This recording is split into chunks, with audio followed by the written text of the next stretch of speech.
Another thing is, how is this defense going to fare in Dennis Allen's system? Now, the Bears defense are coming off a year where they were middle of the pack in points allowed with 21.8.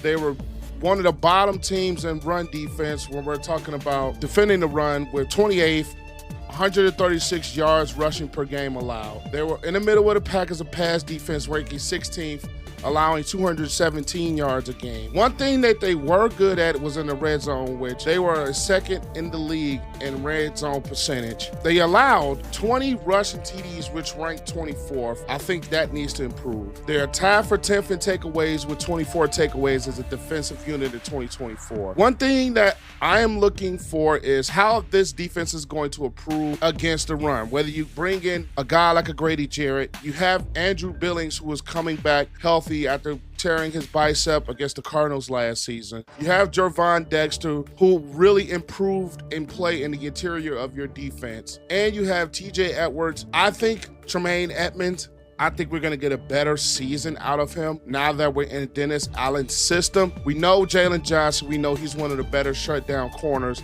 that we have in the league. Kyler Gordon, who I've always said is going to be an X factor in this defense.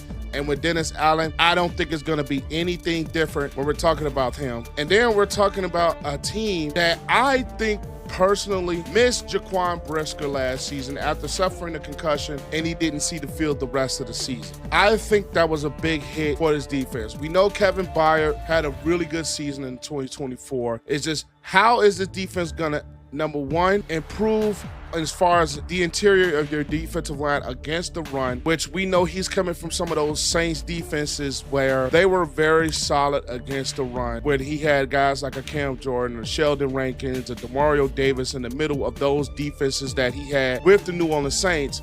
And I think he's going to come in and improve. I think the Bears have a little bit of a better roster, and we got to add Dayo Adembo, who they added this offseason, and as well as Montez Sweat along the front four. One thing I want to see from this defense and one thing I want to look out for is how are they going to be against the run. That is the main thing, because we could not stop the run last season. And I think that was a big contributing factor to the Bears' struggles on that defensive side of the ball.